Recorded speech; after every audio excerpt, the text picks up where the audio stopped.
വയനാടിനെ കുറേ നാളുകളായി ഇങ്ങനെ ഭീതിയിലാക്കിയ കടുവ പിടിയിൽ എന്നുള്ള വാർത്തയാണ് ഈ ഘട്ടത്തിൽ വരുന്നത്.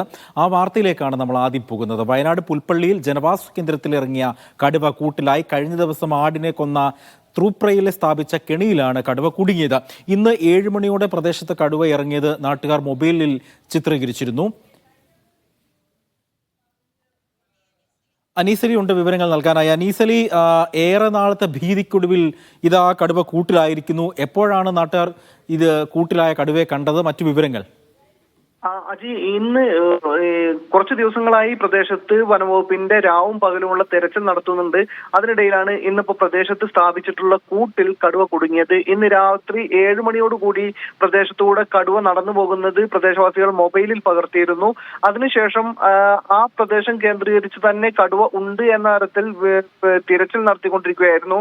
അതുകൊണ്ടാണ് ആ പ്രദേശത്ത് നേരത്തെ സ്ഥാപിച്ചിട്ടുള്ള കൂട്ടിൽ കടുവ കുടുങ്ങിയത്. ഈ പ്രദേശത്ത് തുപ്രയിൽ ചന്ദ്രൻ പെരുമ്പറമ്പിൽ എന്ന് പറഞ്ഞ ആളുടെ ആടിനെ കഴിഞ്ഞ ദിവസം കടുവ കൊന്നിരുന്നു. അതിനെ ഭക്ഷിക്കാൻ കടുവക്ക് കഴിഞ്ഞിട്ടുണ്ടായിരുന്നില്ല. കൊല്ലുന്ന സന്ദർഭത്തിൽ തന്നെ ആളുകൾ ബഹളം വെച്ചതോടുകൂടി കടുവ അതിനെ ഉപേക്ഷിച്ച് ഓടിപ്പോവുകയാണ് ചെയ്തത്. ഈ പ്രദേശത്ത് പിന്നീട് ഒരു കെണി സ്ഥാപിക്കുകയായിരുന്നു. കടുവക്കായുള്ള കൂട് സ്ഥാപിച്ചിരുന്നു.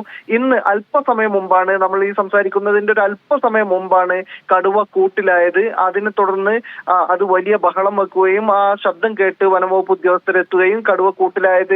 നേരത്തെ തന്നെ ആ പ്രദേശത്ത് കൂട് വെച്ചിട്ടുള്ളത് ആകെ 5 കൂടുകളാണ് പ്രദേശത്ത് സ്ഥാപിച്ചിട്ടുള്ളത്. ഇന്ന് രാവിലെയും മാനന്തവാടിയിൽ നിന്ന് ഒരു കൂട് കൂടി എത്തിച്ചതോടുകൂടി 5 കൂടുകളായിരുന്നു, 32 ക്യാമറകളായിരുന്നു കടുവക്കായി ഒരുക്കിയിരുന്നത്. മരുന്ന് നിറച്ച തോക്കുമായി മുഴുവൻ സമയവും വനംവകുപ്പ് ഉദ്യോഗസ്ഥരും മയക്കുവെടി വിദഗ്ധരും റോന്ത് ചുറ്റുന്നുമുണ്ടായിരുന്നു. ഏതായാലും കഴിഞ്ഞ ഒരു 10 ദിവസമായി ജനവാസ കേന്ദ്രത്തിൽ ഇറങ്ങിയ ഭീതി പരത്തുന്ന ഒരു കടുവയാണ് ഇപ്പോൾ പിടിയിലായിട്ടുള്ളത്. വലിയ ആശ്വാസം ആ പ്രദേശവാസികൾക്കുണ്ട്. പ്രദേശത്ത് ജനങ്ങളുടെ ജനജീവിതം തന്നെ താറുമാറായ നിലയിലായിരുന്നു. അവരെ സംബന്ധിച്ചിടത്തോളം രാവിലെ അത് ഇരുട്ട് നീങ്ങുന്നത് വരെയും പുറത്തിറങ്ങാൻ കഴിയാത്ത സാഹചര്യം ഉണ്ടായിരുന്നു. വൈകുന്നേരം 5 മണിക്ക് ശേഷം പുറത്തിറങ്ങാൻ പറ്റാത്ത സാഹചര്യം ഉണ്ടായിരുന്നു. ഈ പ്രദേശവാസികൾ വലിയൊരു വിഭാഗം ക്ഷീര കർഷകരാണ്. അവർക്ക് രാവിലെ പാലളക്കാൻ പോകാനോ പുല്ലരിയാൻ പോകാനോ കഴിയാത്ത സാഹചര്യം ഉണ്ടായിരുന്നു. റബ്ബർ ടാപ്പിങ്ങിന് തൊഴിലാളികൾക്ക് ഇറങ്ങാൻ പറ്റിയിരുന്നില്ല. അതുപോലെ തന്നെ കാപ്പിത്തോട്ടം വിളവെടുക്കേണ്ട സന്ദർഭമാണ്, അതിന് പറ്റിയിരുന്നില്ല. ഇങ്ങനെ ജനജീവിതം ആകെ താറുമാറായി കിടക്കുന്നതിനിടയിലാണ് കഴിഞ്ഞ ദിവസങ്ങളിൽ അവിടെ നിരോധനാജ്ഞയും പ്രഖ്യാപിച്ചിരുന്നു. എന്തായാലും ഇപ്പോൾ കടുവ കൂട്ടിലായിരിക്കുന്നു. വലിയ ആശ്വാസമുണ്ട്.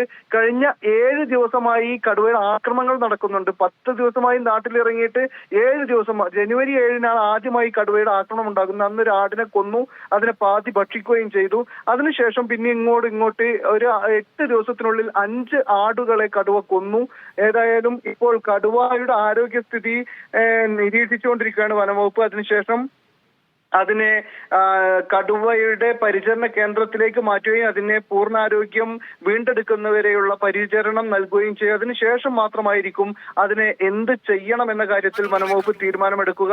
ഏതായാലും ഇപ്പോൾ കടുവ പിടിയിലായിരിക്കുന്നു എന്നത് വലിയ ആശ്വാസകരമായ കാര്യമാണ്. അജി, യെസ്, അനീസ് സൂചിപ്പിച്ചതുപോലെ ഏറെ ആശ്വാസകരമായ ഒരു കാര്യം തന്നെയാണ് ഈ കടുവ കൂട്ടിലായത് എന്നുള്ളത്. കാരണം കഴിഞ്ഞ കുറേ ദിവസങ്ങളായി ഈ ആടുകളെ ഭക്ഷിക്കുന്ന ഈ കടുവ ഭീതിയിലായിരുന്നു പുൽപ്പള്ളിയിൽ ഈ മേഖല എന്ന് പറയുന്നത്. പ്രത്യേകിച്ച് തൂപ്രയിൽ മേഖല എന്നൊക്കെ പറയുന്നത് കടുവ ഭീതിയിൽ തന്നെയാണ് കഴിഞ്ഞത്. 7 മണിയോടെ, നേരത്തെ അനീസ് സൂചിപ്പിച്ചതുപോലെ 7 മണിയോടെ ഈ പ്രദേശത്തുള്ള ആളുകൾ മൊബൈൽ ഫോണിൽ ഈ കടുവയെ കണ്ടിരുന്നു. അതിൻ്റെ ദൃശ്യങ്ങളാണ് പ്രേക്ഷകർ ഇപ്പോൾ കണ്ടുകൊണ്ടിരിക്കുന്നത്. ഈ ദൃശ്യങ്ങൾ കേന്ദ്രീകരിച്ചാണ് പിന്നീട് ഈ പ്രദേശത്ത് ആളുകൾ തെരച്ചിൽ നടത്തുകയും കടുവ ഈ മേഖലയിൽ ഉണ്ട് എന്ന് ഉറപ്പായതുകൂടി ആ മേഖലയിൽ തിരച്ചിൽ നടത്തുകയാണ്. ഇതിനിടയിലാണ് ഈ കടുവയെ പിടികൂടുന്നത്. അനീസ് സൂചിപ്പിച്ചതുപോലെ തന്നെ എന്താണ് ഇനിയുള്ള തീരുമാനം എന്നുള്ളത് വനവകുപ്പിൻ്റെ ഭാഗത്ത് നിന്നും അറിയേണ്ടതുണ്ട്. അതൊക്കെ ഈ മണിക്കൂറുകളിൽ ലഭ്യമാകുമെന്ന തരത്തിലുള്ള വിവരങ്ങളാണ് നമുക്കിപ്പോൾ ലഭിക്കുന്നത്. അനീസ്, ഈ വനവകുപ്പ് ഉദ്യോഗസ്ഥർ ഈ സംഭവ സ്ഥലത്തേക്ക് പോയിട്ടുണ്ടോ? മറ്റു വിവരങ്ങൾ അനീസിൽ എന്തെങ്കിലും ലഭ്യമായിട്ടുണ്ടോ ഈ ഘട്ടത്തിൽ? അജി, നമ്മളിപ്പോൾ കടുവയുടെ വിഷ്വൽ നമ്മളവിടെ ഡെസ്കിൽ എത്തിച്ചിട്ടുണ്ട്. അല്പസമയത്തിനകം നമുക്ക് പ്രേക്ഷകർക്ക് അത് കാണിക്കാൻ കഴിയുമെന്നാണ് പ്രതീക്ഷിക്കുന്നത്. എന്തായാലും കടുവ കൂട്ടിലായ ദൃശ്യങ്ങൾ നമുക്കിപ്പോൾ ലഭിച്ചിരിക്കുന്നു. ആടിനെ കെണിയായി വെച്ചുകൊണ്ടായിരുന്നു ഈ കടുവക്കായുള്ള കൂടൊരുക്കിയിരുന്നത്. ഈ കൂട്ടിൽ തന്നെ കടുവ കുടുങ്ങിയിരിക്കുന്നു. ഈ കഴിഞ്ഞ 3 ദിവസങ്ങളിലും വേട്ടയാടിയപ്പോഴും കടുവക്ക് ആടുകളെ ഭക്ഷിക്കാൻ കഴിഞ്ഞിരുന്നില്ല. അത് ബഹളം വെക്കുന്നതിനെ തുടർന്ന് ആ കടുവ ഓടിപ്പോവുകയായിരുന്നു. എന്തായാലും ഇപ്പോൾ കടുവ കൂട്ടിലായിരിക്കുന്നത്. കെട്ടിയിട്ട ആടിനെ വെച്ചുകൊണ്ടുള്ള കെണി ഒരുക്കിയതിലായിരുന്നു കടുവ വന്ന് കയറിയിട്ടുള്ളത്. ഏതായാലും ആദ്യഘട്ടത്തിൽ വലിയ പരാക്രമം കാണിക്കുകയും വലിയ തരത്തിൽ ശബ്ദമുണ്ടാക്കുകയൊക്കെ ചെയ്ത കടുവ ഇപ്പോൾ അല്പം ശാന്തത കൈവരിച്ചിട്ടുണ്ട്. എന്തായാലും വൈകാതെ വനം വകുപ്പ് കടുവയെ ഇവിടെ നിന്ന് മാറ്റും.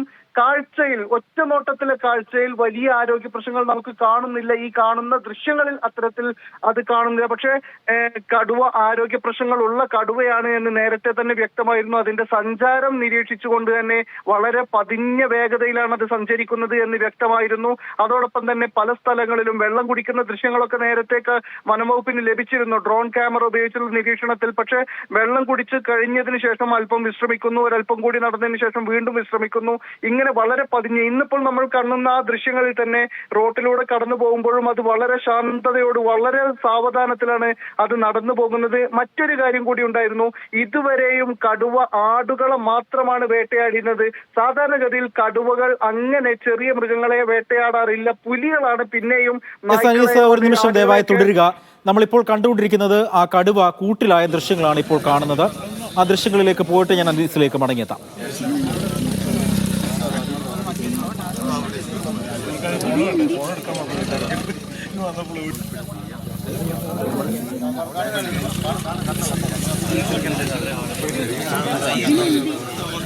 വയനാടിനെ വിറപ്പിച്ച, പുൽപ്പള്ളിയെ വിറപ്പിച്ച ഈ കടുവ ഇപ്പോൾ അവസാനം കൂട്ടിലായിരിക്കുകയാണ്.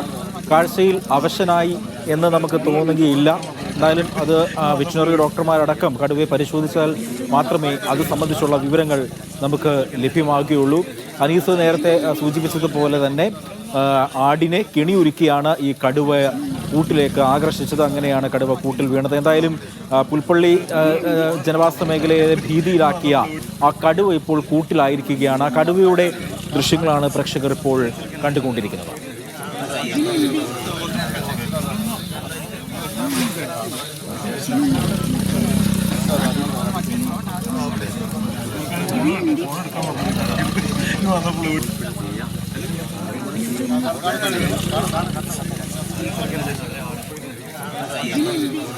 വീണ്ടും അനീസിലേക്ക് പോവുകയാണ്. അനീസ്, ഈ കടുവയുടെ ദൃശ്യങ്ങൾ നമ്മളിപ്പോൾ കണ്ടപ്പോൾ അതിൽ നിന്ന് വ്യക്തമാകുന്നത് കടുവ അവശനല്ല, അത്തരത്തിൽ മറ്റ് ആരോഗ്യ പ്രശ്നങ്ങളില്ല എന്നാണ് നമുക്ക് പ്രാഥമിക ഘട്ടത്തിൽ കാഴ്ചയിൽ നമുക്ക് മനസ്സിലാക്കാൻ കഴിയുന്നത്. ഇനി ഈ വനവകുപ്പ് ഉദ്യോഗസ്ഥർ ഇവിടെ എത്തിയോ? ഈ തോപ്രയിലെ ഏത് ഭാഗത്താണ് ഈ കെണിയിൽ വീണിരിക്കുന്നത് കടുവ? അത് സംബന്ധിച്ചുള്ള മറ്റു വിവരങ്ങൾ കൂടി. അത് നേരത്തെ തന്നെ വനംവകുപ്പ് ഉദ്യോഗസ്ഥർ മുഴുവൻ സമയവും ഈ പ്രദേശത്തുണ്ട്. കഴിഞ്ഞ ഏതാനും ദിവസങ്ങളായി രാവിലും പകലിലും കടുവയ്ക്കായി ഈ വനംവകുപ്പ് ഉദ്യോഗസ്ഥർ റോന്ത് ചുറ്റുന്നുണ്ട്. അതിനിടയിലാണ് ഇപ്പോൾ കടുവ ഈ തൂപ്രയിൽ, നേരത്തെ തൂപ്രയിൽ അങ്കനവാടിക്ക് സമീപമുള്ള ചന്ദ്രൻ പെരുമ്പറമ്പിൽ എന്നയാളുടെ വീട്ടിൽ നിന്നാണ് അതിനെ പിടിച്ചത്. അതിനോട് തൊട്ടടുത്ത് തന്നെയാണ് കെണി സ്ഥാപിച്ചിരുന്നത്. അവിടെയാണ് ഇപ്പോൾ കടുവ കൂട്ടിലായിരിക്കുന്നത്. ഇങ്ങനെ ആരോഗ്യ പ്രശ്നങ്ങൾ ഇല്ല എന്ന് നമുക്ക് ഈ ദൃശ്യങ്ങൾ കണ്ടിട്ട് നമുക്ക് തീരുമാനിക്കാനാവില്ല, പറയാനാവില്ല. കാരണം കടുവ വിശ്രമിക്കുന്ന നിലയിലാണ് നമ്മൾ കാണുന്നത്. അത് പക്ഷേ പിടിച്ച ഘട്ടത്തിൽ വലിയ പരാക്രമങ്ങളും ശബ്ദം ഉണ്ടാക്കുകയൊക്കെ ചെയ്തിരുന്നെങ്കിൽ പോലും അല്പം ശാന്തത കാണിക്കുന്നുണ്ട്. പക്ഷേ സാധാരണ വയനാട്ടിൽ ഈ കടുവ കൂട്ടിലാകുമ്പോൾ ഇത്തരത്തിൽ വളരെ വേഗത്തിൽ ശാന്തതയോടുകൂടി കിടക്കുന്നത് നമ്മൾ അങ്ങനെ കാണാറില്ല.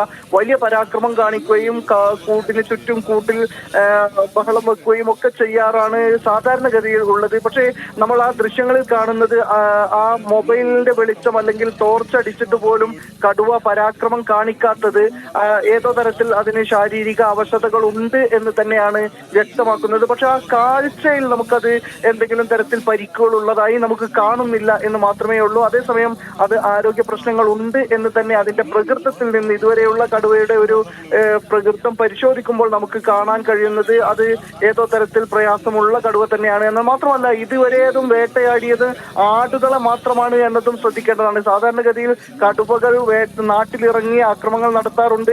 മനുഷ്യരെ ആക്രമിച്ചിട്ടുണ്ട്, മനുഷ്യർക്ക് ജീവൻ പോയിട്ടുണ്ട്.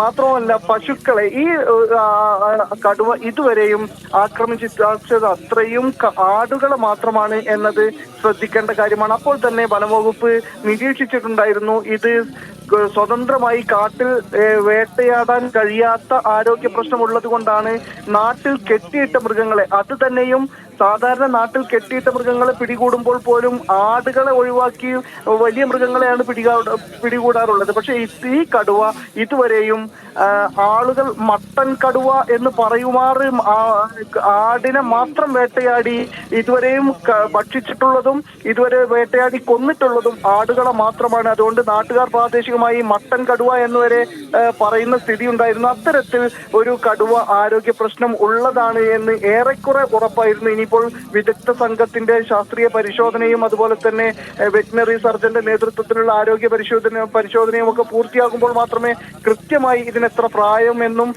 അല്ലെങ്കിൽ എന്തൊക്കെ ആരോഗ്യ പ്രശ്നങ്ങൾ ഇതിനുണ്ട് എന്നും വ്യക്തമാവും. നിലവിൽ അനുമാനിക്കുന്നത് 13 വയസ്സുള്ള ആൺകടുവയാണ് ഇത് എന്നാണ് മനസ്സിലാകുന്നത്. മാത്രമല്ല ഇത് വയനാടിന്റെ ഡിക്റ്ററിയിൽ വയനാടിന്റെ വനം വകുപ്പിന്റെ ഡയറക്ടറിയിൽ ഉള്ള ഒരു കടുവയല്ല എന്ന് വ്യക്തമായിട്ടുണ്ട്.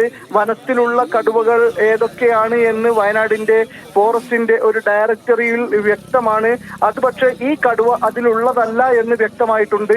പക്ഷേ എവിടെ നിന്ന് കർണാടക വനത്തിൽ നിന്ന് കയറിയതാണോ എന്നതൊന്നും ഇപ്പോൾ വ്യക്തമായിട്ടില്ല. എന്തായാലും വരും ദിവസങ്ങളിൽ അല്ലെങ്കിൽ നാളെയോട് കൂടി തന്നെ ഈ കാര്യങ്ങളിലൊക്കെ ഒരു വ്യക്തത വരും. വെറ്റിനറി സർജന്റെ നേതൃത്വത്തിലുള്ള പരിശോധനകൾ ഉണ്ടാകും. അതുകൊണ്ട് തന്നെ ഈ കടുവയ്ക്ക് എന്തൊക്കെ ആരോഗ്യ പ്രശ്നങ്ങൾ, ഏതായാലും കടുവയ്ക്ക് പൂർണ്ണാരോഗ്യം വീണ്ടെടുക്കാൻ ആവശ്യമായ ചികിത്സ നൽകുക എന്നതായിരിക്കും വനംവകുപ്പിന്റെ ആദ്യ പരിഗണന. അതിനുശേഷം മാത്രമായിരിക്കും അതിനെ കാട്ടിലേക്ക് തന്നെ തുറന്നുവിടണോ അതല്ല മറ്റൊരു സ്ഥലത്ത് എവിടെയെങ്കിലും എത്തിക്കണോ. ഈ കടുവയെ എന്തായാലും കാട്ടിലേക്ക് വിടാൻ സാധ്യത വളരെ കുറവാണ്. കാരണം കാട്ടിലേക്ക് വിട്ടാലും ഇത് നാട്ടിൽ ഇറങ്ങാൻ സാധ്യതയുള്ള കടുവകളെ പിന്നീട് കാട്ടിലേക്ക് വിടാറില്ല. ഈ കടുവക്ക് ആരോഗ്യ പ്രശ്നങ്ങളുണ്ട്. വീണ്ടെടുക്കാനാവാത്ത പ്രശ്നങ്ങൾ ഉള്ള ഒരു കടുവയാണെങ്കിൽ പിന്നീട് അതിനെ കാട്ടിൽ വിട്ടാൽ അത് വീണ്ടും നാട്ടിൽ ഇറങ്ങും എന്നതുകൊണ്ട് കാട്ടിലേക്ക് വിടുക എന്നത് ഒരു ഓപ്ഷനായി വനംവകുപ്പിന് മുമ്പിൽ ഇപ്പോൾ തൽക്കാലം ഇല്ല എന്നാണ് മനസ്സിലാക്കുന്നത്. ഏതായാലും ഈ കടുവ ഏതോ അർത്ഥത്തിൽ പരിക്ക് പറ്റിയ, സാധാരണ ഈ കടുവകളുടെ മേറ്റിംഗ് സീസണിൽ ഇണക്ക് വേണ്ടി ആൺകടുവകൾ തമ്മിൽ സംഘർഷം ഉണ്ടാവുകയും അതിൽ പരിക്ക് പറ്റുന്ന കടുവകൾ പുറത്താക്കപ്പെടുകയുമാണ് ചെയ്യാറുള്ളത്. അങ്ങനെ പരിക്ക് പറ്റി പുറത്തായതാണോ അതല്ല പ്രായാധിക്യം കൊണ്ട് അവശത അനുഭവിക്കുന്നതാണോ മറ്റേതെങ്കിലും തരത്തിൽ പരിക്ക് പറ്റിയതാണോ എന്നറിയില്ല. എന്തായാലും കാട്ടിൽ നിൽക്കാൻ കഴിയാത്ത സാഹചര്യം അതിനുണ്ട്. കാരണം ഈ പുൽപ്പള്ളിയിൽ ഇപ്പോൾ ഈ കടുവ സഞ്ചരിക്കുന്ന പ്രദേശത്തിൽ നിന്ന് 1 കിലോമീറ്റർ അപ്പുറമോ അല്ലെങ്കിൽ 1/2 കിലോമീറ്റർ, ചില സ്ഥലങ്ങളിലൊക്കെ 1/2 കിലോമീറ്റർ ദൂരെ കാടുണ്ട്. പക്ഷെ കാട്ടിലേക്ക് ഇത് കയറിയിട്ടില്ല. ഇത്രമാത്രം അതിനു വേണ്ടിയുള്ള ബഹളം വെക്കുകയും ആളുകൾ തിരച്ചിൽ നടത്തുകയും അതിനെ ഓടിക്കുകയും ഒക്കെ ചെയ്തിട്ടും അത് കാട്ടിലേക്ക് കയറിയിട്ടില്ല എന്നത് കാണിക്കുന്നത് കാട്ടിൽ അതിന് സ്വതന്ത്രമായി ഇരപിടിക്കാൻ കഴിയാത്ത സ്ഥിതിയുണ്ട്. കെട്ടിയിട്ട മൃഗങ്ങളെ, അതും അതീവ ദുർബലമായിട്ടുള്ള പശുവിനെ പോലും ഒഴിവാക്കി ആടുകളെ മാത്രം പിടിക്കുന്ന ഒരു കടുവ എന്നത് അതീവ ദുർബല ശാരീരിക അവശതകൾ ഉള്ള ഒരു കടുവയാണ് എന്നാണ് വനം വകുപ്പ് മനസ്സിലാക്കുന്നത്. അതുകൊണ്ട് തന്നെ അതിന് ആദ്യഘട്ടത്തിൽ ആരോഗ്യ പരിശോധനകൾ പൂർത്തിയാക്കുകയും മതിയായ ചികിത്സ നൽകുകയും ആരോഗ്യം വീണ്ടെടുക്കുകയും ചെയ്യുക. അതിനുശേഷം വന്യമൃഗ പരിപാലന കേന്ദ്രമുണ്ട് ഇവിടെ, അവിടേക്ക് മാറ്റുക എന്നതായിരിക്കും വനം വകുപ്പിന്റെ മുന്നിലുള്ള ഓപ്ഷൻ. അതല്ലെങ്കിൽ തൃശ്ശൂരിലുള്ള വനം വകുപ്പിന്റെ തന്നെ ഉടമസ്ഥയിലുള്ള വന്യമൃഗ പരിപാലന കേന്ദ്രത്തിലേക്ക് മാറ്റും. ഇതെന്താണ് ചെയ്യാൻ പോകുന്നത് എന്നതൊക്കെ നാളത്തെ കടുവയുടെ ആരോഗ്യ പരിശോധനകൾ പൂർത്തിയായതിനു ശേഷം മാത്രമേ വ്യക്തമാവുകയുള്ളൂ. ഇപ്പോൾ